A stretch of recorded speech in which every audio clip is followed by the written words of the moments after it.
Good evening. Thank you for coming. I'm Rashri Agarwal, the director of the Ed Snyder Center for Enterprise and Markets, and a proud co-sponsor, along with the Steamboat Institute, of today's events. I know almost all of you here, so this feels like a coming together of sorts. But as some of you may or may not know, the Steamboat Debate event, the Campus Liberty Tour, actually started a good 6 years ago. And in fact, the University of Maryland was one of the first campus places where this event was hosted. Over the last 5 or 6 years, we've been very proud to host this as one of our flagship events, bringing speakers on a wide range of issues. And the premise has always been to model respectful discourse, which are based on facts, which are based on free speech, but that doesn't mean that anything goes. It really needs to be about how do people come together holding diverse ideas, but really talk through it in a reasoned and respectful manner. So, what you're going to see today is a continuation of that. One of the things that we've also been doing at the Ed Snyder Center is, of course, appending these programs with coursework. So many of you here are in the Future of You Business and Society, Challenge Your Thinking, Challenge the Conversation, in the Executive MBA, Purposeful Leadership Journey. All of these underscore the importance of us having to think critically about the issues, have our gut feels, but then revisit them and challenge them. In fact, the event today is going to exemplify that the speakers themselves may not necessarily change their minds, but what we would want for you to do is listen to them and see about how your minds are reflected, particularly if you're unsure of some of these things. So I'm not going to go ahead and get in the way. We want to get this event going. So let me, at this point in time, proudly introduce Jennifer Schubert-Aiken, the executive director of the Steamboat Institute and the person who thought through and thought of the Campus Liberty Tour. Jennifer?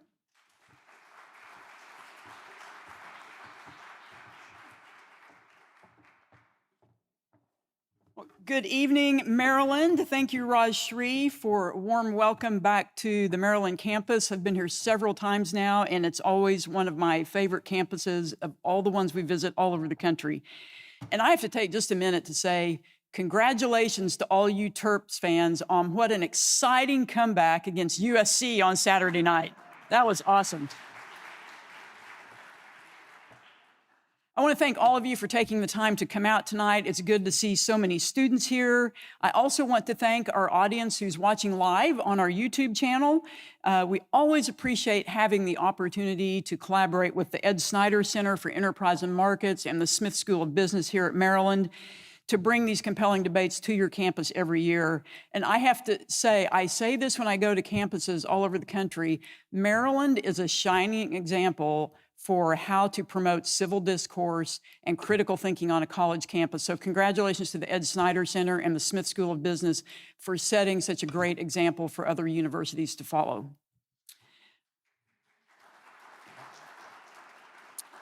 Tonight's debate is the fifth stop in the fall edition of our Campus Liberty Tour debate series. We are visiting 7 campuses in 7 states over an 8-week period with a unique debate topic at each location. Earlier this month, we were at Virginia Military Institute with a debate between Vivek Ramaswamy and John Bolton on U.S. foreign policy. And last week, we were at Harvard with a debate between George Washington University law professor Jonathan Turley and Harvard law professor Randall Kennedy on whether Harvard supports free speech and ideological diversity on its campus. Next week, we'll be at the University of North Carolina in Chapel Hill. And on November 14th, we will wrap up our fall tour at New College of Florida in Sarasota. You can view the full debate schedule, including all the speakers and topics, at steamboatinstitute.org. And of course, you can watch any of our previous debates on Steamboat Institute's YouTube channel. As with all of our debates, the emphasis is on civility and teaching students and all who attend how to think not what to think. As a nonprofit, nonpartisan organization, Steamboat Institute relies on the support of many generous individuals and foundations to bring programs such as tonight's debate to college campuses all over the country. I would like to extend a special thank you to the Adolph Coors Foundation, the Diana Davis Spencer Foundation, the Lined and Harry Bradley Foundation, the Jack Roth Charitable Foundation, and the Tina Snyder Foundation for their support, which is allowing us to expand this program to more campuses across the country. Now, tonight's debate. Do wealthy Americans pay enough in taxes? Is our current tax code fair? Is taxing income enough, or should we consider taxing accumulated wealth? Tonight's program will examine this issue with a debate on the following resolution. Be it resolved, taxing unrealized capital gains will create a fairer economy. We invite all of our audience members to respond with your view on this resolution, agree, disagree, or undecided before the debate begins using the QR code provided. We will then ask your opinion again when the debate is over to see if your opinions have changed. We strongly encourage everyone, take a moment right now to vote with your phones if you haven't already. We want the polling to be as representative as possible of the views of our audience. To those of you watching the live stream, you will see a link in the chat, so you can click on this link to participate in the poll, and we hope you will. And now it's my great pleasure to introduce our speakers and moderator for this evening. So let's have them take the stage, and then I will briefly introduce each of them. Let's give a warm welcome to our speakers and moderator.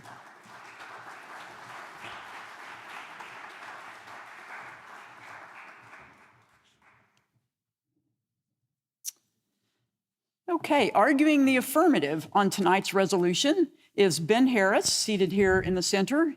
Ben is Vice President and Director of Economic Studies and Director of the Retirement Security Project at the Brookings Institution. He most recently served as Assistant Secretary for Economic Policy and Chief Economist at the U.S. Treasury Department. Mr. Harris has held several other senior positions in government, including Chief Economist and Economic Advisor to then Vice President Joe Biden, Senior Economist with the White House Council of Economic Advisors, and Senior Economist with the Budget Committee in the U.S. House of Representatives. Mr. Harris has published papers and policy briefs on a range of topics in public finance and is regularly cited in the media. He is the co-author of The Retirement Challenge, which proposes a new paradigm for retirement in the United States. Mr. Harris is taught as an adjunct professor here at Maryland and at Georgetown University. He holds a doctoral degree in economics from George Washington University, a master's in economics from Cornell, and a master's in quantitative methods from Columbia. Let's give a warm welcome to Ben Harris.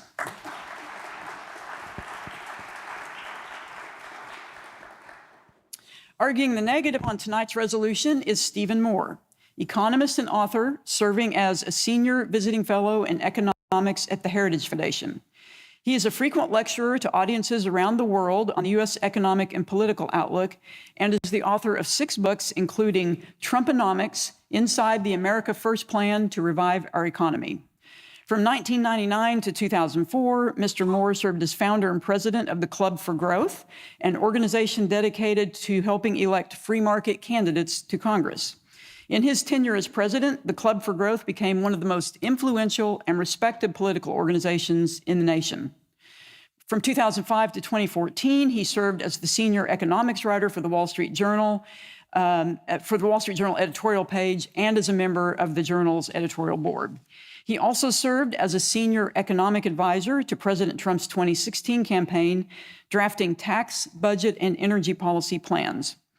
His book, Returning to Prosperity: How America Can Regain Its Economic Superpower Status, was a finalist for the Hayek Award for Advancing Economic Understanding. And in 2018, Worth Magazine named Stephen Moore one of the 75 most influential people in the world dealing with economics and finance. He is a graduate of the University of Illinois and holds a master's degree in economics from George Mason University. Let's give a warm welcome to Steve Moore. And our moderator for this evening's debate is Patrice Onwuka, director of the Center for Economic Opportunity at Independent Women's Forum. Patrice co-hosts WMAL-FM's morning show, O'Connor and Company, the leading talk radio station in the DC area, every Friday morning. Patrice is also a senior adjunct fellow with the Philanthropy Roundtable and a Tony Blankley senior fellow with Steamboat Institute. Patrice has worked in policy, advocacy, and communications roles in Washington, D.C. for more than a decade on issues related to the economy, employment, technology, philanthropy, and the criminal justice system. She's a frequent guest on Fox News, Fox Business, and PBS programs, and she's been published in the Washington Post, USA Today, Barron's, CNBC, Bloomberg, and other national outlets. Patrice holds a bachelor's degree in economics and political science from Tufts University and a master's in international relations from Boston College. Let's give a warm welcome to our moderator, Patrice Onwuka. Great. Thank you so much, Jennifer. Thank you to the Steamboat Institute, and thank you to the university for hosting us tonight. This should be a really enlightening discussion, as a topic that's kind of been out of the mainstream has suddenly become a mainstream topic, the idea of taxing unrealized gains. And so hopefully you'll have a better understanding of the different ways that tax policy really affirms or frankly can undermine societal goals. So you already have been voting, which is great. Continue to vote. Secondly, some housekeeping items. If you want to submit a question, please do so through the QR code. You should be able to scan that QR code. I'm going to receive, and I've already been receiving all of the questions for the Q&A session. Now, how this evening will run, we're going to run a smooth operation here. Each of our debaters will start off with 5 minutes of an opening remarks. I will do a moderated debate, moderated questions with each of them, and then we will go into the Q&A with you and those who are watching online as well. So make sure that throughout the night you're submitting your questions. And then each of the debaters will have 5 minutes for their closing argument. They can make that wrap-up speech, that pitch to you guys, and then we will do, once again, as Jennifer mentioned, we'll do a poll at the end to see how many people have shifted in their views on this topic. Now, I see that we've got about a third of the audience who is undecided, so we'll see if maybe by the end of the night they would have moved into one of those columns. All right, great. Well, with that out of the way, we're going to move right into the opening statements. I'm going to have Mr. Harris, Dr. Harris, start off with your opening comments for 5 minutes. Okay.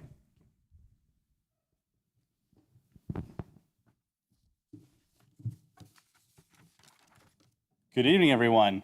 It is a true pleasure to be here. I'd like to start by thanking the Steamboat Institute for inviting me to participate in this important event, and the University of Maryland for hosting. I'd like to thank Patrice for moderating this event, and I'd especially like to thank Steve Moore for participating in this debate with me. Steve has been a fixture in policy discussions for decades, and it is a true privilege to share the stage with him this evening. We are here tonight to discuss the taxation of unrealized capital gains, or the returns to investments that have not yet been sold. This may seem like a wonky, esoteric topic, but it is anything but. There's a lot at stake with this issue: our soaring government debt, economic growth, and simple tax fairness. And it is a very live issue, as both President Biden and Vice President Harris have proposed to reform our system of taxing unrealized gains. From the outset, I'd like to make 3 points. One, this isn't just a question of whether to tax unrealized gains, but rather a more complex question about whether we need to raise revenue to pay for other priorities, cut other taxes, or prevent our debt from growing even larger. Anti-taxers sometimes like to present a false choice that lower taxes mean more revenue. But this claim has been routinely rejected by progressive and conservative economists alike. Second, I'd like to think that Steve and I share some of the same objectives when it comes to policy. Economic growth is critical. Wealth generation is a first-order objective, especially when it is shared broadly. The U.S. must be competitive on a global scale. Because markets are efficient, a well-functioning tax code should not discriminate against different types of income. Administrative burdens should be minimized. Third, and hopefully we can explore this more tonight, we are not talking about a single proposal. Taxing unrealized gains can mean many different policies. It can mean collecting taxes on gains when a person passes away, which is known as ending step-up in basis, but it can also mean taxing gains on extremely wealthy taxpayers during their life. And it can even mean an intermediate option, such as preserving carryover basis, which only means the gains will be taxed at some point, whether the investment is sold. While I generally favor ending stepped-up basis over other approaches, The central theme is that we need to change the current system, which affords massive loopholes for the wealthiest investors. The central principle is that gains must be taxed at some point. There are 4 reasons why the US should tax unrealized gains. I'll note them briefly. 1, revenue. Our nation is deeply in debt and is getting worse. We simply do not raise enough revenue to pay for priorities like national defense and Social Security. Moderate plans to tax gains will raise hundreds of billions of dollars, if not more. 2, tax equity. Every single dollar earned by a worker is taxed, every single one. But trillions in income by the wealthiest taxpayers are not. A well-designed tax system should never prioritize billionaires over middle-class families and workers. 3, economic growth. Our tax code does not tax gains that are held until death, which creates a bizarre and harmful incentive to never sell an investment, even if it is no longer productive. Capital should flow to its most productive use. 4, we don't need to add fuel to income inequality. The topic of tonight's debate is fairness, so let's drill down to exactly who we're talking about. There are currently $48 trillion in unrealized capital gains in the United States. The typical family in the United States has $80,000 in unrealized gains, but we're not talking about them, as most of their gains are in their home. The top 1% hold $21 trillion in gains, but we're really not focused on them either because their typical gain is $8 million, and much of this would be exempt under current proposals. Who we're really talking about is a 1 in 1,000 households. If we filled 5 or 6 or 7 of these auditoriums, we're talking about one person out of those 5 or 6 or 7 auditoriums who hold $11 trillion in unrealized capital gains, with an average unrealized gain of $50 million. And they may never pay a dime on taxes on that income. I'll sum up with this. I appreciate the importance of risk-taking, of promoting entrepreneurship, of promoting growth. But this isn't about those things in my view. To say that we shouldn't tax unrealized gains is to say the wealthiest 0.1% should pay no tax on large swaths of their income, and that the middle class and others should make up the difference. In my view, that's not only fair, it's also bad economics. Thank you again for the chance to discuss this important, although somewhat wonky topic with you. I very much look forward to the discussion.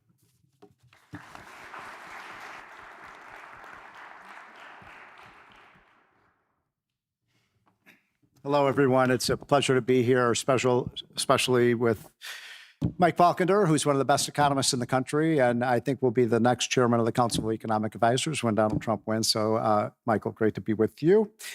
Jennifer, thanks for the nice introduction. You left out the most important part of my bio, which is I grew up in a middle-class family, and I also worked at McDonald's for a year. So I'm well equipped to talk about this. We're gonna talk a lot about capital gains throughout this discussion. I want to start out just making a broader point about tax policy, and then we can kind of hone in.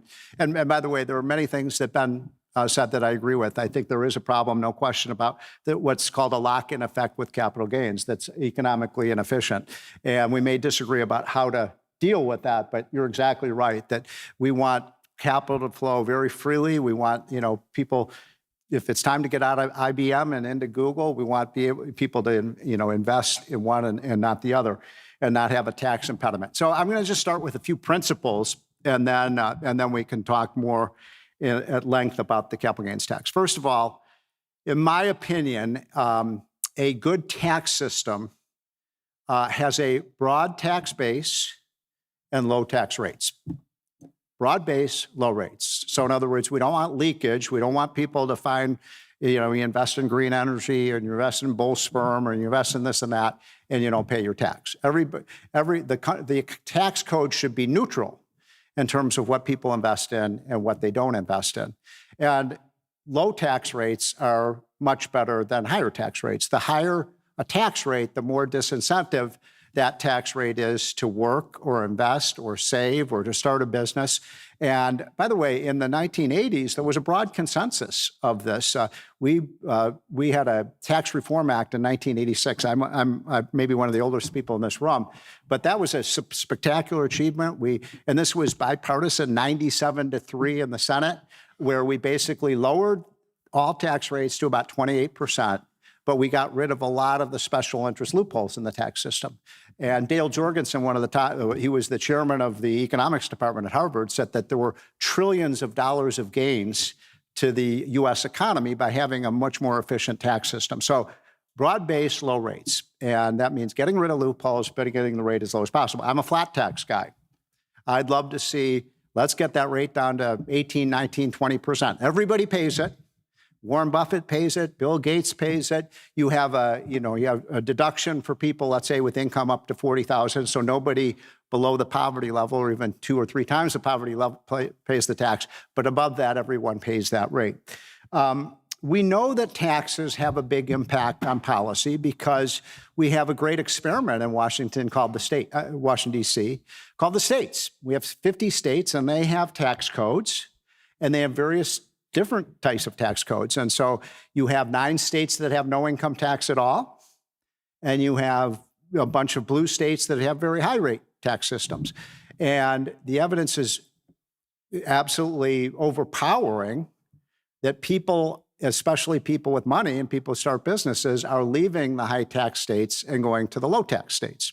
It's a big problem for progressives, by the way, because as they continue to raise taxes in states like California and New York, people leave California and New York, and where are they going to? They're going to Florida, they're going to Texas, they're going to Utah and other states. And so high tax rates do affect where people live. And I'd make the case if we were to continue to raise our tax rates, for example, on capital gains, then guess what? You're going to see investment leave the United States. Money is liquid. It can move anywhere it wants to, and it flows to where it's treated most kindly. And so if we were to have let's say, let's soak the rich, let's socket the rich, let's have a 60, 70% tax rate on rich people. Sorry, guys, it's not going to work, because you're going to find the money is going to not be there to tax. And so you've seen just in the last 10 years, over 3 million people on net have left California and New York, and they've moved to states like Florida, Texas, Tennessee, and others. So people are very sensitive to taxes. It does affect their behavior. I agree with Ben that we want a system that is fair and efficient, but is also economically beneficial, because the people who are, if you have an economically inefficient system that's bad for economic growth, then I would submit to you that the people who are hurt the most by that kind of system are the lowest income people. So let's keep it flat and fair and simple, and I think it would be good for all workers in America. Thank you.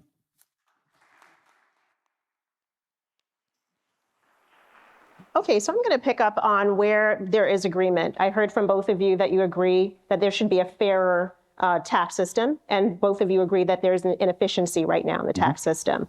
But I want to tease out just a little bit, what do you mean by fairer? Because we often hear the phrase, the wealthy need to pay their fair share. But when you actually look at who pays the most taxes every year, it happens not to be the bottom half or even 20, 30%. It's actually the top half or above. So what do you how do you define fair? What does a fairer system look like? I think the fairest system is the one that benefits the most people and provides the best, strong economy for America. I'm in this business because I want America to remain number one. I want us to be number one in technology. I want us to be number one in innovation. I want American workers to be the highest paid workers in the world. And that requires capital investment. Capital investment is key to the productivity of American workers. And so this is one of the problems I have with raising the capital gains tax, because that's a direct tax on capital investment. And as I said earlier, if you tax something, you get less of it. That's an iron law of economics. So I want something that creates a powerful engine of growth for America. So can I make a global point? I'm really glad that Steve brought up the 1986 Tax Reform Act. That was one of the best tax reform. I think we could probably both agree on that. That's one of the best tax reform acts we've seen. It paved the way for enormous economic growth following that. And the tragedy is the 1986 Act never happened today, because that was a bipartisan act, required bipartisan courage, and there's such polarization right now that Congress can never come together and pass it. It's a tragedy. That's true. But I'm glad you brought it. Secondly, and I'm not answering your question, I'll get to your question in a second. Steve also brought up broad-based low rate. I could not agree more. This is the mantra of public finance economists, so much so that I can get it tattooed on my forearm. I mean, this is the mantra. This is what you're trying to do. And so the fair question, the question you asked, Patrice, is a really difficult one, because fair is in the eye of the beholder. My best answer to that is what fair is not And what fair is not is allowing some taxpayers to pay zero on their taxes and others to actually to pay it. There are a lot of wealthy taxpayers who pay a lot in taxes. There are also wealthy taxpayers who don't pay a lot. There are also taxpayers who evade the income tax system, and they do it because the IRS doesn't have resources to enforce the tax code. We know that workers, workers of all sorts, of any income level, tend to pay their taxes because it's paid by a third party.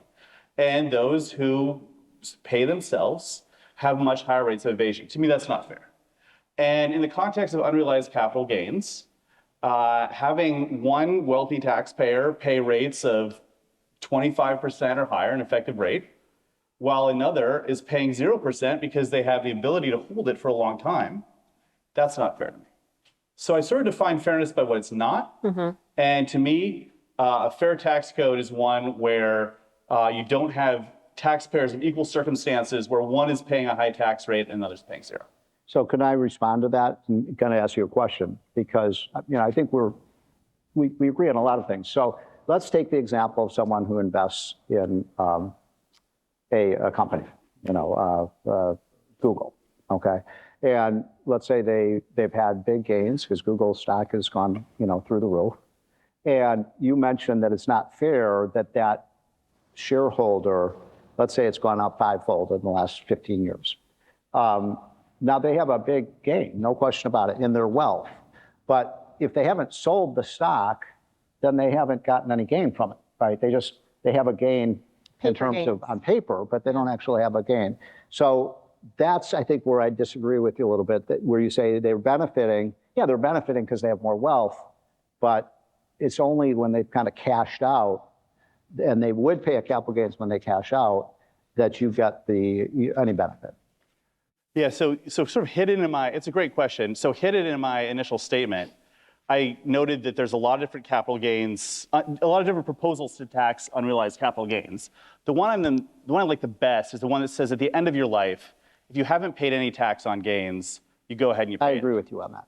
on stepped-up basis. Yeah.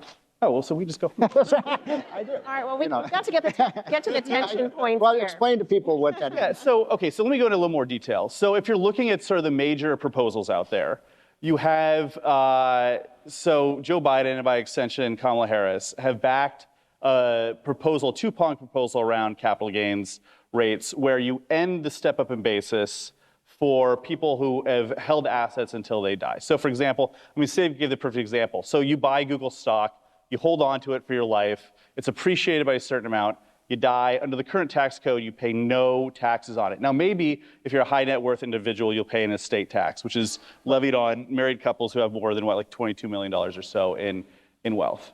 And so the proposal is to end step up in basis and say, at the end of your life, those gains will be taxed. Now, under the proposal that Joe Biden put in place. Can I just interrupt? Because this is good. This is good. So are you saying that at the point the person dies, that they pay the tax? Okay. Because the other way you could do it is you could just essentially, let's say your father passes you on stock that's appreciated, but you don't sell it.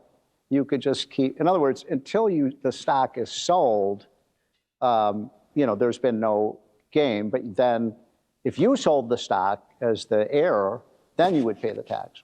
Exactly. So in step up in basis, let's just give you an example. I buy a stock for $10, it appreciates to $1,000. Under step up in basis, when I die, I pay tax on that $990. There's also carryover basis, which says that after I die, taxes aren't levied, but the basis, that $10 basis of the stock, follows the stock for the rest of a person's life. And if I have 3 daughters, if one of my daughters chose to sell that stock, well, then she would pay the gains. Under both examples, the tax is paid at some point. Now, there's a third approach, which is to tax during people's lives. Are we getting too deep on tax policy here? I think we can broaden back out, but it basically says that that for people who have more than $100 million in assets, that if you have a tax rate that's less than 25%, and that's on both unrealized capital gains and on your regular income, then you got to pay minimum tax at 25%. So that's different because for this high net worth individual, we're talking about $64,000. Hold on again. So when you say 25%, you're saying on their wealth? It's not on their wealth, it's on all of their income, but you're adding in unrealized gains. Okay, okay. Yeah. Well, that is wealth, right? I mean, by definition, Well, an unrealized gain is an increase of your wealth. Yes, but if I have $100 million and it hasn't appreciated at all, or if I have $100 million and I've paid 25% on my income, so if I have wealth and I don't have gains, then you're not paying tax on it. So the problem I have with that, by the way, this is a good debate, and I've thought a lot about this, and you have too. I mean, one of the problems with the step-up basis is that you incentivize people to just keep holding onto the stock. Remember I said earlier, you want fluid. In other words, if somebody owns like Walt Disney stock or some, well, Walt Disney's not a great, IBM, which really isn't a very, Great example. It had its heyday, but I wouldn't say IBM is probably a growth stock for the future. But you made a lot of money on it, and your incentive, because of the step-up basis of death, is not to sell it. See what I mean? Because if you sell it, you're going to have to pay the tax on it. If you just keep holding on to it, you won't have to pay the tax. And by the way, if you hold that on to your death, you can pass it on to your kids, and you've essentially escaped the tax, right? Yes. And I think that's bad. I think that's a dumb system. And so the problem I have, though, is that what you're kind of getting into is taxing wealth. And the problem I have with that is that we shouldn't be taxed. Wealth, all wealth is savings, right? All someone's wealth is that they just saved up more and more money. Well, we want people to save, right? We want people to save because that money stays in the investment pool. And that's where I think we have the fundamental disagreement. I don't want to tax wealth. I want to tax income. And I also want to have, I don't want to create incentives for people to just hold on to assets ad infinitum.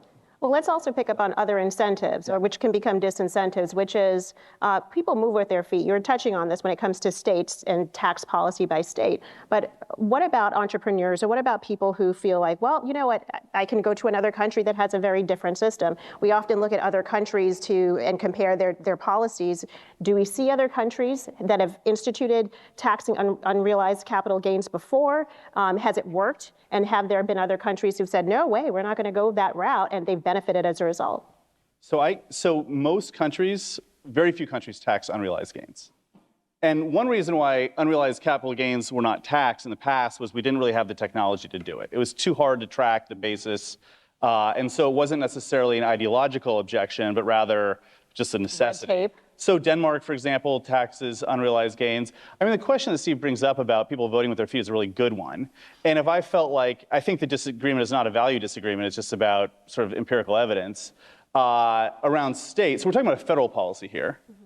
And so the 5 states that have the highest share of billionaires include low tax states like Nevada, Montana, Wyoming, but they also include New York and California. So people don't only just go to places because it's a low tax area. In the OECD, what's the country with the lowest tax rate on capital? Slovakia. Does anyone think that Slovakia can hold a candle to the United States? It cannot. There's lots of reasons to do business in the United States. When you look across the OECD, the United States is about the median when it comes to taxes on capital. Even though the capital gains rates are quite high in the United States, or among the highest in the OECD. But overall on capital, the United States, we're kind of around the median. And so, yeah, if I felt like all of our billionaires and entrepreneurs were going to leave the United States, I would feel differently about this proposal. So here we have a disagreement. I mean, I think capital investment is highly sensitive to tax rates. It's not the only thing that affects tax rates. I mean, you're right. There's a lot of investment in California because it's Silicon Valley and it's near Stanford and it has the most, amazing brain power, and that's where so much innovation happens. But Michael Faulkner and I worked together on the Trump tax cut in 2017. And one of the things we did in that bill that I'm very proud of, I know you are too, Michael, is, when we started the United States, when Trump came into office, we had a 35% capital gains, a corporate tax rate, which is kind of also a form of taxing income. And the rest of the world was at about 20. So we were at like 40 and the rest of the world was at 20. I remember showing this to Trump, by the way, this chart, the first time I met him. He said, this is like a tariff on our own goods and services. What country does that? It was kind of economically imbecilic that we would have the highest rate. So what was the effect of that? What was the effect of that high tax rate, right, Michael? We had something called inversions. How many of you have heard of an inversion? not many of you. An inversion was just when a company would essentially move out their operations out of the United States to a low-tax country. And it was happening. We were seeing inversions all the time, and it was a big problem because we were losing jobs and we were losing competitiveness. So when Trump came in, we cut that rate from 40, we brought it from like the highest. And by the way, what was happening in the previous 25 years or so was that all of these countries, so we basically all started out pretty close to each other. And what the European and Asian countries did is down, down, down. They kept cutting their rates lower and lower and lower, right, Michael? And so that's why we got that. Now, think about why they did that. Why do you think these countries cut their tax rates on corporations so substantially? The answer is obvious, because they wanted to take businesses out of they wanted to have all this capital flow into their countries. And so when we did do the corporate tax rate cut, which was sort of, I think, the gem of our tax cut, there has not been one single corporate conversion in, what's it been, 5 or 6 years. So it stopped immediately. So capital is very sensitive to these rates. Capital gains, I think it's sort of the same thing. And one thing, I'll just make one other quick point and then turn it back over to Ben. Remember, the capital gains tax is a double taxation. All you're doing, so let's say you invest $1,000 in a company. And let's say that company makes a profit. Let's say they have, let's say that company has $1 million in profits. So let's say it's a corporation. What's the first thing that happens to that corporation when it makes $1 million? Boom, they get hit with the corporate tax, right? So the way to think of a corporate tax is just makes, right now we're at 20. So it just basically says the government is a 20% shareholder in every company, right? Because they get 20% of the profits. And so you tax it once. Now, that $1 million is worth $800,000. You follow the math there because you taxed it at a 20% rate. Now, I, as a shareholder, want to sell my stock. The value of a share of stock, as you know, because many of you are in public finance, the value of any share of stock is just the discounted present value of the future earnings of the company. So if you tax it at the individual level and the corporate level, you see you're taxing it twice. The same income is taxed twice. So what I kind of would rather have a system where we're only taxing it once, either tax it at capital gains or at the corporate rate, but not both. Yeah, it's the double taxation is something I think that public finance economists deal with a lot and think about it. Steve Rosenthal at the Tax Policy Center has looked at this. He found that the share of capital, which is double taxed, it used to be around 80%. It was a very high percentage. But because we have a lot of foreign investment in the United States, because a lot of investments are held in, tax-exempt funds and retirement plans, only about 20% is double taxed now. On the corporate tax rate, I agree. I think 35% was too high. And the Biden approach agreed and said we should come down to 28%. And so I think that there was a real concern around tax competition. When I look at those inversions, and inversions were happening, they're a real problem. I worked in the Obama administration, and Obama was furious about it and tried to take steps to limit inversions. But I think a lot of that was companies that were also not necessarily moving real operations outside the United States. That would happen sometimes, but it was also shifting profits outside of places like the Cayman Islands and Ireland. And so, when I worked for Joe Biden for a long time, and Biden can have a bit of a temper, and when I had to explain to him that certain companies were actually moving their operations outside the United States, I mean, you saw just a furious person. And so the campaign proposal proposed to change the system of international taxation so that companies that took their operations outside the United States would no longer be given a tax benefit for doing so. So just a reminder to the audience, we're looking forward to taking your questions in maybe 8 or 9 minutes. I am getting them here. I've gotten some good ones so far, so please do submit those questions. All right, so when we talk about the proposal on the table, taxing these ultra wealthy, I found an analysis, of course my phone times out here. Henley & Partners, a British consultancy firm, they estimated that 9,850 people in the United States have assets worth $100 million or more. So the proposal on the table is not for every person who has an asset right now. But that said, what is to stop, let's say this proposal becomes law, what is to stop the federal government from lowering that threshold from 100 million to 100,000? So first of all, this is not my favorite of these proposals, right? I like step and basis a lot more. But I'm Do not. we trust the government? That's my Well, look, I'm not a fan of slippery slope arguments. I mean, the proposal was to limit it to people who have $100 million and more. And it's actually under the Biden administration proposal, it phases in between $100 million and $200 million.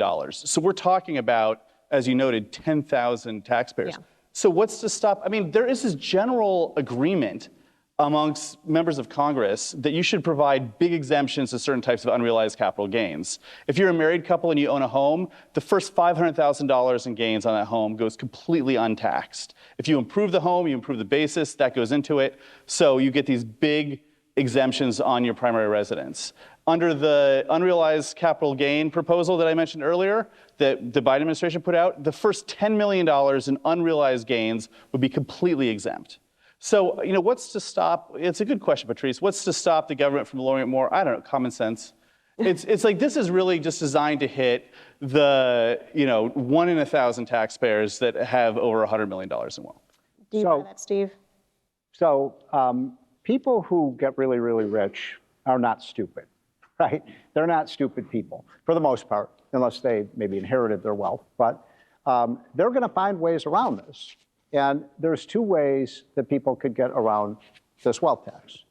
Number one, they can do what I think is the single worst loophole in the tax system.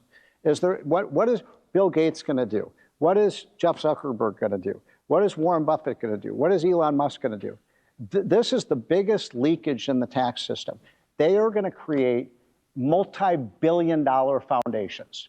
And they're going to put this money in, quote, charitable family foundations, and it's never going to be taxed. And you and I should get together and do something about this because it's outrageous. I mean, this money, I believe that all taxes all income should be taxed.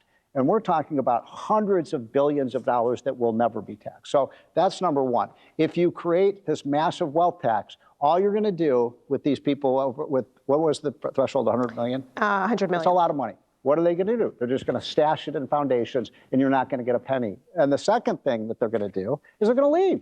They're just going to leave. They'll go to the Bahamas. They'll go to Bermuda, or they'll go to Ireland. They will do this. That's why I brought up the states. It is happening that millionaires and billionaires are all leaving New York and California. Not all of them, but a substantial number are. And you can see this every single year. Now, when I used to debate people like Paul Krugman on this kind of issue, he'd say, well, the reason people are leaving, New York and they're going to Florida is because of the weather. The weather, that's what he said, And I said, well, gee, Paul, if people are just leaving, to low tax states for the weather, why are people leaving San Diego, California and moving to Houston, right? Nobody moves from San Diego to Houston for the weather. They're leaving because they get a lower tax. And there's an old saying that high tax rates don't redistribute income, they redistribute where people live. And people will find ways around that tax. And I guarantee if you put it in place, you won't raise 1 penny of revenue. All right, we're going to shift to Q&A, and then I might say reserve one final question, a big broad question towards the end here. All right, let's see. Okay, so a couple of questions, I'm going to lump them together, are getting at how the money is being spent. And in particular, when it comes to our deficits and our debt. Given that you confiscated the entire wealth of every billionaire in this country, would only fund the government for 9 months, how is it that we have a problem with the assets of billionaires and not the uncontrolled spending of our government? That actually gets at the heart of my question, which is we're focusing on the taxing side, but what about the spending side? And and perhaps maybe why we're taxing and looking for revenue is because of the things that we're choosing to spend on and how much we're willing to spend. So either of you care to weigh in on that topic about why we're taxing so much, and if we taxed every billionaire, it still wouldn't be enough to. I won't be political, but it wouldn't be enough to meet all of the needs. Well, I mean, I think it simply is a truism that, we are a middle-class country, and I think that's a good thing. And most of the wealth of the country, notwithstanding, these people like Bill Gates and Warren Buffett, is in the hands of the middle class, because there's just, middle class is so huge in terms of numbers. So yeah, if you're going to get a lot more revenue from the tax system, you're going to have to go after the middle class. And that's, by the way, Look, I agree with you on the slippery slope. I don't really always like making slippery slope arguments. But it is true if you go back to the 1916, when the income tax was first instituted, that first income tax only applied to people in the top 5 or 10%. So 90% of Americans were not even subject to the income tax. That's how they got it through. And there was a famous debate in the United States Senate and House. Anybody know what the original income tax rate was? 7%. 7%. And the argument, I've gone back and read the congressional record. There was an argument that before we passed the 16th Amendment, we should put a provision that the income tax may never go over 10%. And the people who supported the income tax said, no. Nobody would ever talk about an income tax of over 10%. That would never happen. 10 years later, the 7% income tax was 70%. So there is a slippery slope when it comes to taxes, and we've seen it before. So I worry a lot about government debt. And if you want to hear a tragedy, if you want to read a tragedy, go read the Congressional Budget Office's long-term economic and budget outlook produced in 2000. And the estimate for the debt to GDP ratio in 2020, when it was around 100% debt to GDP, anyone want to guess what CBO thought it would be? Minus 7.2%. And then we had Bush tax cuts in 2001 and 2003. We had a war in Iraq, which we didn't pay for. We had recessions. We didn't raise enough revenue to pay for those. And so we have been wildly irresponsible when it comes to our fiscal outlook. Now, as far as the question that was asked said, confiscate billionaires' wealth. Look, I don't think taxation is confiscation. Those billionaires, they worked hard. They're really smart people. Steve's right. These are not dumb people. Success is wonderful. But also, the United States has laid an environment that makes success possible and is why I think we're the greatest country in the world. And I think if you make $100 million, or if you're sitting on this $11 trillion of wealth I talked about at the beginning, then yeah, you should pay your taxes back so that we don't find ourselves in 25 years with a 200% debt to GDP ratio. Now, it is true that these proposals do not fix our fiscal problem, not even close. The score coming out of Treasury for the two that we've been talking about in conjunction raised about $800 billion over 10 years. Is this enough to make a dent? Yes. Is it enough to fix a problem? No. But look, the way you fix a problem is by fixing it piece by piece, and I think that's why we start there. So another question. This gets kind of into the weeds, or maybe the mechanics of how a proposal like this would actually be enacted. With the capacity and efficacy of the IRS already highly questioned with its current enforcement of the existing complex tax code, how would it possibly accurately deploy this measure, especially when many assets have an arbitrary or opaque value that can vary wildly? Whose opinion do you rely on then, and would a taxpayer be able to argue the contrary and receive a deduction on unrealized losses? Yes, on losses. Also, I think. Say that. Yeah. What do you mean by yes? Yeah. So if you have losses, so if you could subtract losses. This is on your net income. It's on your net income. I will say also, if you want to go and really understand the details about it, read the Green Book proposal. I was at Treasury when we were putting these proposals together. The design was to make this as easy to pay. It was not designed to be a major administrative burden. Most of these assets and these counts are in the form of corporate stock, which are easily valued. I can tell you to the penny on the second what my corporate stock is worth. It's also real estate. Real estate's really easy to value. If we were sitting here 100 years ago and we were talking about state tax policy, and the proposal was, should we have a property tax? Someone could say, are you kidding? You want to value every home in the United States and then assess a property tax on that? How can you possibly do that? And yet here we are, where most Americans have their homes valued and pay a property tax on that. I want to make sure. So in the tax unrealized capital gains you're talking about, would that apply to homes? Real estate? It applies to real estate, but for the step-up in basis, the $500,000 is completely exempt. And if you have over $100 million, I mean, Larry Ellison bought a $200 million home, yeah, that would be included. I mean, so just to tease that out a little bit more, people have assets in lots of different forms. I'm thinking about people who have Bitcoin, but don't have a lot of cash, or an entrepreneur who has all of their assets are in their business. What happens then? Are they going to be forced to sell some of their assets to then pay the government tax bill? I mean, is that Great question. fair or So helpful? the design is not to have people have to sell assets so they can pay their tax bill. I'm kind of defending two different tax proposals at the same time, and it's getting a little confusing. On the step up in basis, the way that it was written, it says if you have a family held business, you do not have to pay any taxes as long as that business stays in your family. Now, if your family chooses to sell that business, then at that point you'll owe taxes.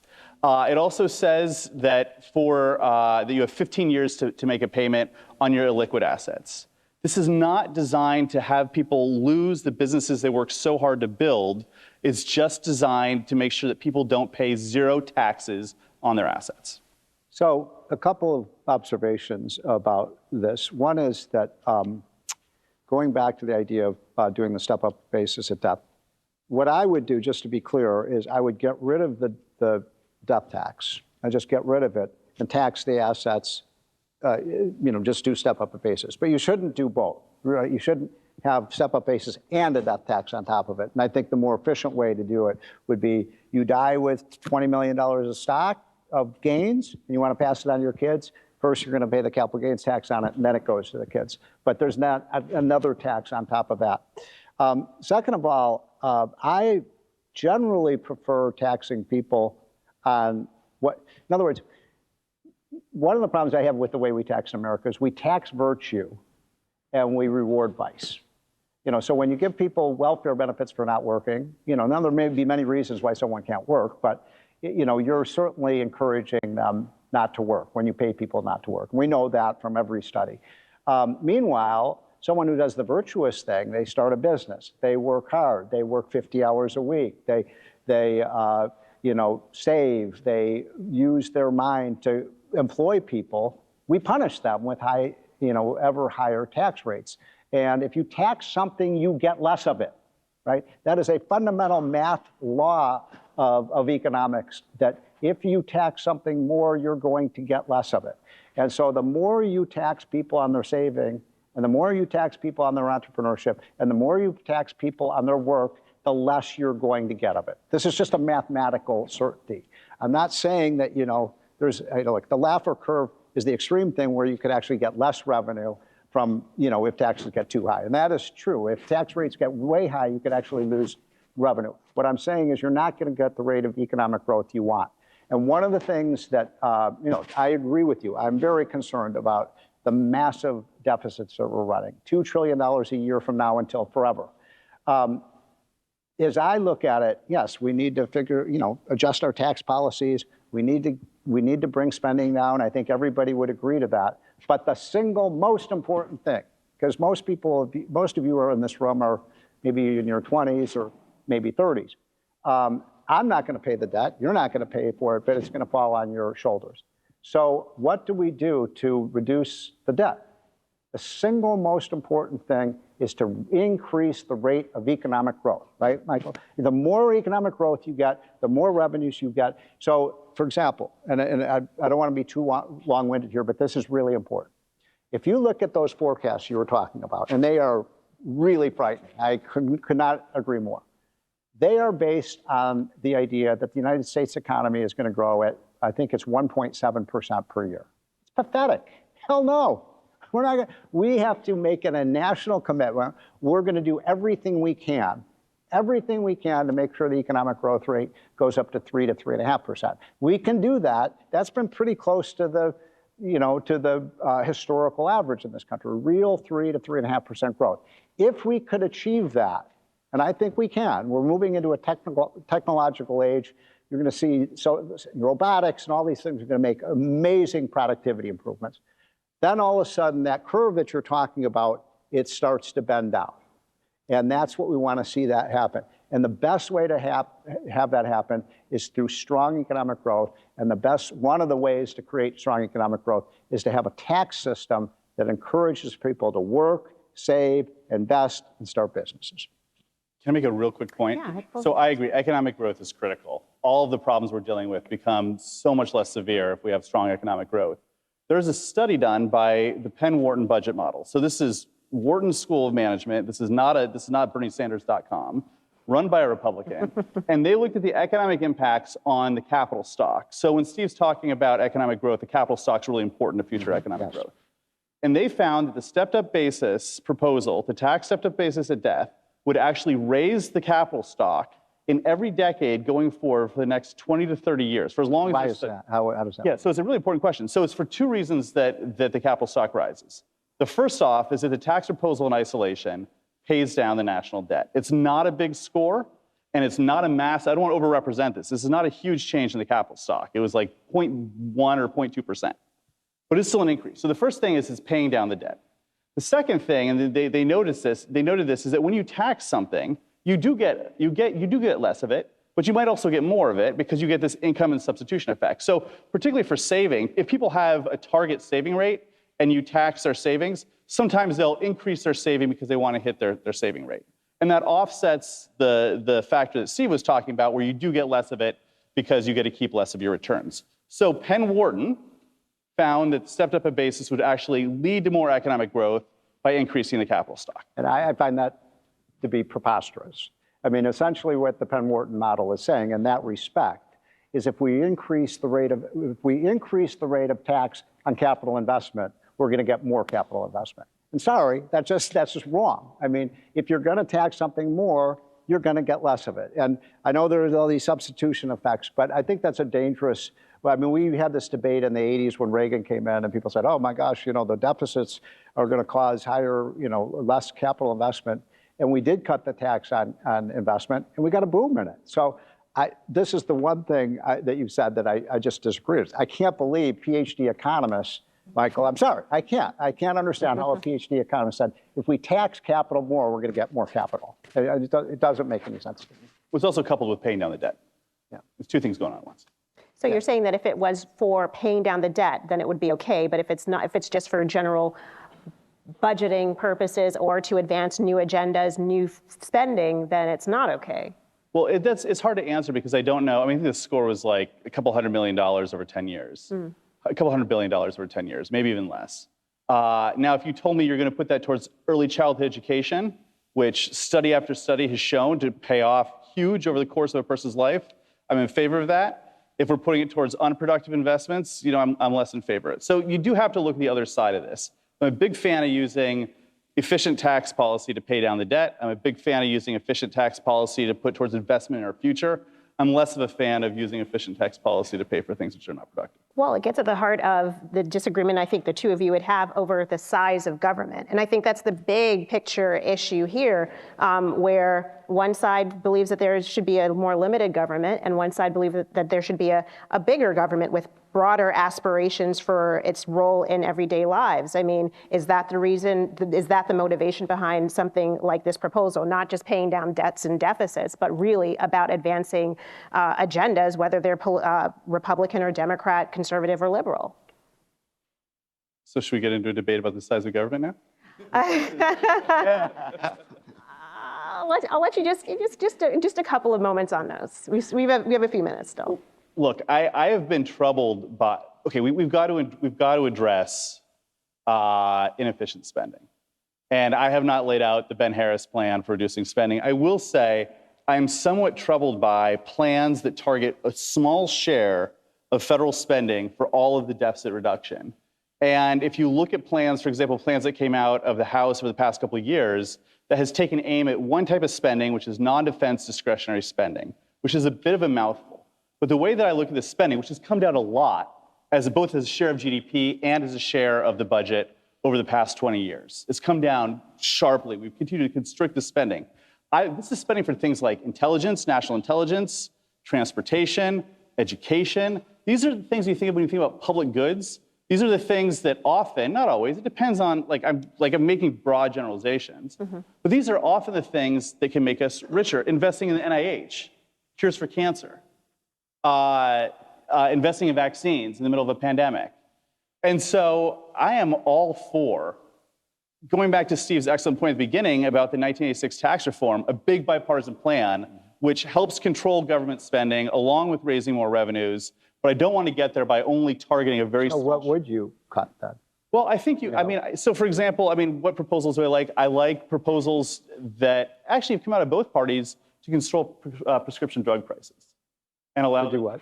To control prescription drug Price prices. controls?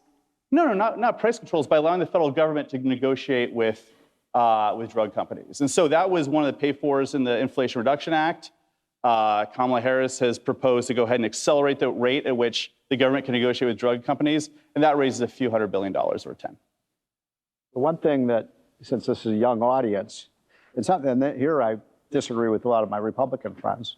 I'm totally opposed to cutting Social Security benefits. I think it's ridiculous.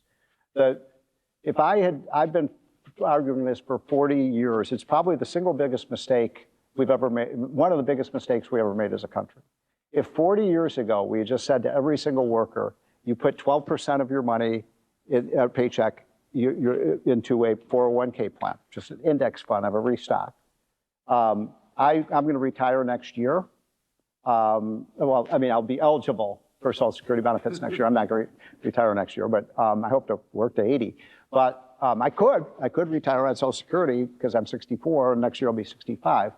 I just looked up the numbers. So if the government just said, take 10% of your paycheck each month, and you're required to put it in an index fund. You're not choosing stocks. You're just putting it into the index. You're owning a little share of every company. I just looked up the numbers. My benefit I'm going to get from Social Security is $3,500 a month. That's pathetic. If I had been able to put that money into an index fund and just got an annuity when I retire, my benefit wouldn't be $3,500 a month. It'd be $12,000 a month. Social Security is the worst possible investment you can possibly make. My argument is Social Security benefits aren't too high. They're way, way, way, way, way too low. And starting tomorrow, if we really care about capital investment, every one of you should be able to take 10%. Instead of sending it to Washington, you put it into an individual retirement account. By the way, this would not reduce national savings because, yes, the government would get less money, but you replace that with private savings. It would be, for your generation, I feel so strongly about this. I remember in the 60s and 70s when, the Vietnam War was going on, and, you've probably seen the video of this, my brother's generation, they were on the Capitol lawn and they were yelling, hell no, we won't go. They didn't want to go to Vietnam. Nobody did. I wouldn't have wanted to go to Vietnam either. And they burned their draft cards. What I want your generation to do is have massive protests on the Capitol and say, hey, we won't pay, and burn your Social Security cards. Because it's just an outrageous program, and it really has a dramatic reduction in saving, investment, in every way. And by the way, under this proposal, think about this, every single American, Patrice, would own a piece of the rock. Every single American would be an owner of stock. Now, what's wrong with that? So I really agree that we have to think about younger generations and getting them saving more. The way that I would do it would be by looking at the $250 billion a year in tax expenditures for retirement savings accounts, so 401ks and IRAs. $250 billion a year is the right number. We shouldn't cut taxes more than that. The problem is 70% of those benefits go to the wealthiest 20% of taxpayers who are saving anyway. And so if you're a middle-income family and you put money in your 401k and you hold it for 30 years and you take it out, the system came about by accident, and like so many other systems that come about by accident, it's highly imperfect. I would like to see us have a system where those in the middle at the bottom get a bigger tax benefit for saving, because I think they will. They will.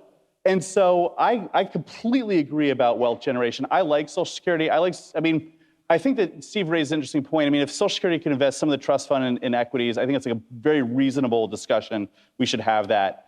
I'm talking about, it has to be by individuals, not by. So I'm not a fan of individual accounts. I think there's an element of risk, the higher returns associated with higher risk.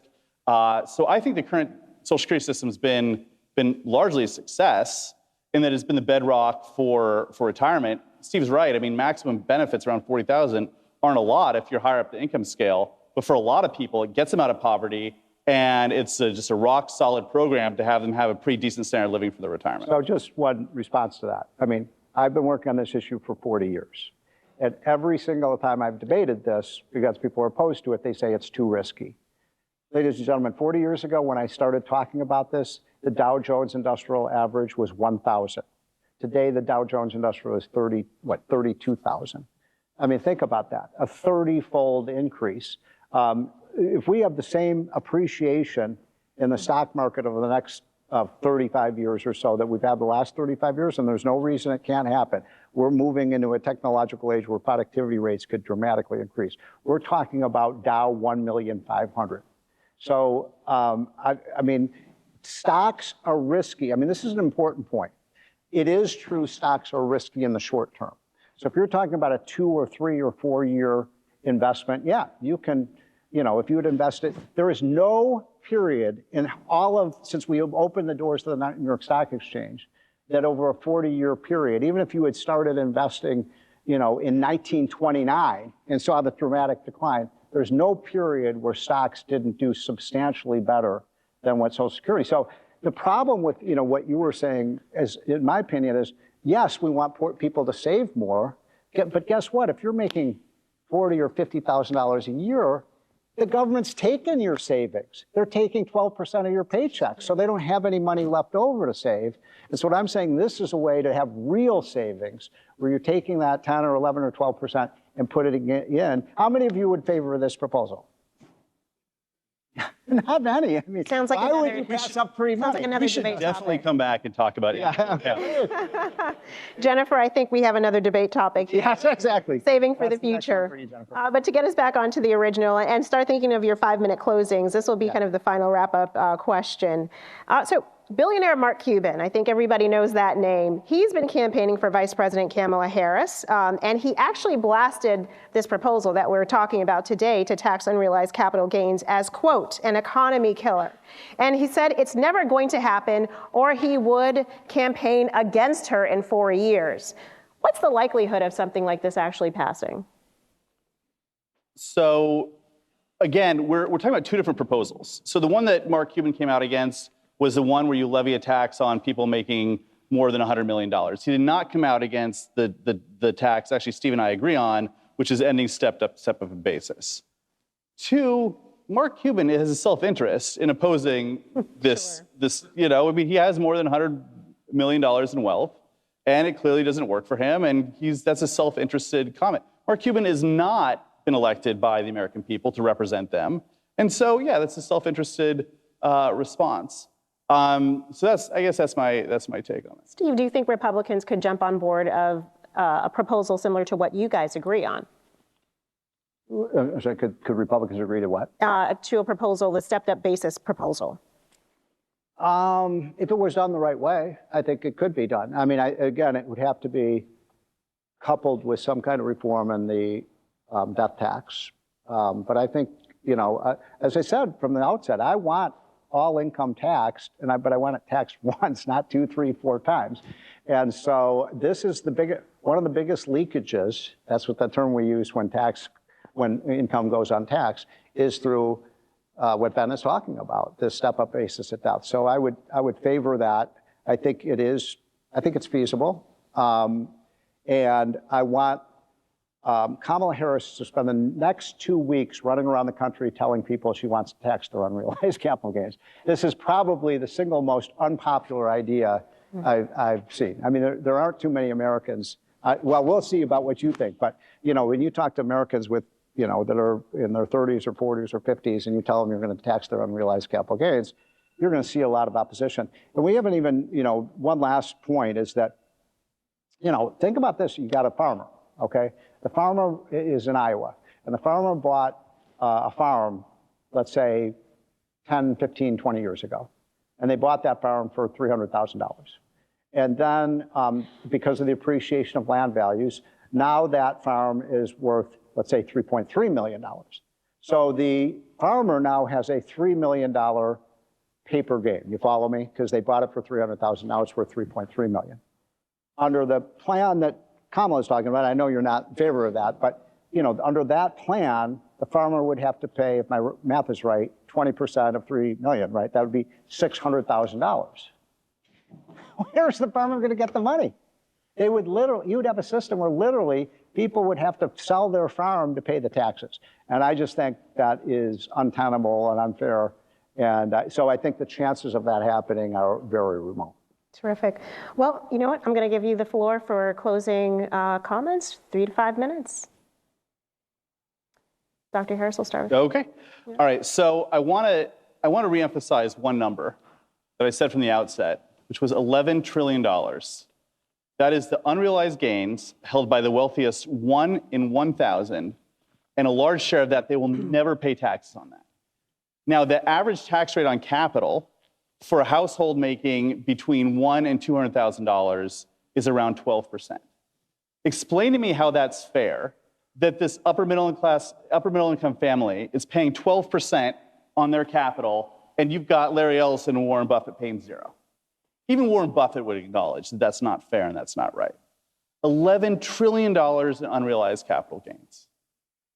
Second, around the various proposals, if you really want to form an opinion, it's incredibly wonky. Go read the Treasury Green Book that explains all the exclusions. There are exclusions for family farms. There are exclusions for family businesses. There are exclusions for illiquid assets. You get 15 years to repay.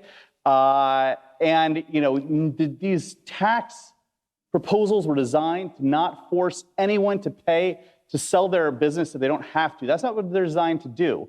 They're designed to ensure that at some point, this unrealized gain is taxed, so you don't have these massive loopholes where you have people who are paying 12%, or even millionaires. There are a lot of millionaires who pay 25% tax on their gains. It is just wrong. It's bad economics to have high taxes here and 0 taxes here. It's bad morals to have high taxes here and 0 taxes here. We have this patchwork of policies which allow people to skirt their taxes, which is one of the big reasons why over the past 20 years, CBO said you went from having a 7% of GDP surplus when it came to debt to now having a 100% debt to GDP ratio. We've got to have a fair tax code. We've got to get rid of these massive loopholes. You can't have these inequities where high tax rates and low tax rates. The only way we're going to get out of this mess, if you care about the debt, if you care about not just your future, but your kids' future, you got to accept that there's going to be some cuts in spending and some increases in revenue as part of this system. There's no other way. The math just does not work. And this is one of the best types of ways to get that revenue we need. And I'm optimistic at some point we'll see Congress come together in a bipartisan way and make the tough choices. So my closing statement is just another kind of rule of economics, or at least objective, is that we want a tax system in America that makes poor people rich. It doesn't make rich people poor. And look, Ben and I have found intersections of agreement this tonight, and maybe more agreement than we probably thought when we came in the room. And so there is room for a bargain here. But we don't want to have a system that punishes people for being successful. So you were talking about, look at all this money. Look, the top 1% in America, the richest 1% of Americans, pay half the income tax. Is that fair? Is that fair that 1 out of 100 should pay 50% of the tax? What I'm saying is we do have a very progressive tax system in America. In fact, there's very few countries in the world that depend on the top 1 or 2% in income to carry the weight of paying for government than the United States. And so I think it's wrong to say it's an unfair tax system when, now, I think where Ben and I would agree is if some people are paying no tax, we have to figure out ways that we tax their income. And I'm very much against income being escaped from taxation. I'm against loopholes. If I would have a flat tax, I would get every single loophole out of there. I mean, you just, Ben, you were talking about, well, okay, we'll have this tax, but we're not going to tax that. We're not going to tax farmers. We're not going to ranches. We're not going to tax, Picassos. Well, guess what? And everybody's going to invest in Picassos and farmers. So in other words, they're going to divert that money into those very loopholes that you're talking about. So I don't think it would work. Let's have a system that just makes America #1 in the world. Let's have the lowest tax rates in the world. You want to see floods of capital, floods of businesses created, floods of jobs for your generation. keep that tax rate as affordable as possible, and encourage people to invest in this country and new businesses. Without businesses, you don't have jobs. All right, terrific. Thank you both for your closing arguments. I think we're going to take the poll one more time. So, did either of these gentlemen sway your vote? Are you still, do you still hold to what you thought before, or have you changed your position? And I think we're still seeing some results coming in, so we'll give it a moment or two to get your vote in. Moved a little bit. Moving. Undecided category is definitely moving. As you guys continue to make your voice heard, I guess, so to speak, I just want to thank our panelists today. I really want to highlight that the reason why we do these, the Steamboat Institute does do these debates, is because we want to model what real good debate should look like. Respectful, sharing opinions, finding points of consensus and agreement, and then finding points of disagreement. So hopefully what you see on TV, the talking heads going back and forth, is really not what good policy making and debate and discourse should look like. Oh, Patrice, thank you to Steamboat Institute for Thank you to Steamboat. so important.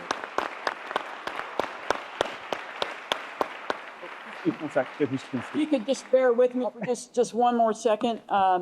We will, as people continue to vote, and I think there are people on the watching the live stream who are voting, when this is finalized and it finally stops, we will post this on our website, so you will be able to see it. Once again, thank you to our panelists. Thank you for Patrice. You did a fantastic job moderating. Huge thank you to the Ed Snyder Center for Enterprise and Markets and the Robert H. Smith School of Business here at the University of Maryland for their support, which makes this annual debate possible. Also, one more special thanks to the Adolph Coors Foundation, the Tina Snyder Foundation, and all of our foundation supporters. You saw their names on the screen earlier. If you enjoyed tonight's debate and would like to see more debates on college campuses, of course, we would welcome your financial support. You can go to steamboatinstitute.org to make a tax-deductible contribution. Be sure to subscribe to our YouTube channel so you can watch all these debates live and you can get all the great content. If you would be interested in hosting a watch party for any of the upcoming debates, we'll send you a box of free Steamboat Institute swag, and you can host a watch party here on your campus or wherever it might be. We hope you enjoyed tonight's debate. Thank you again for joining us, and have a good evening.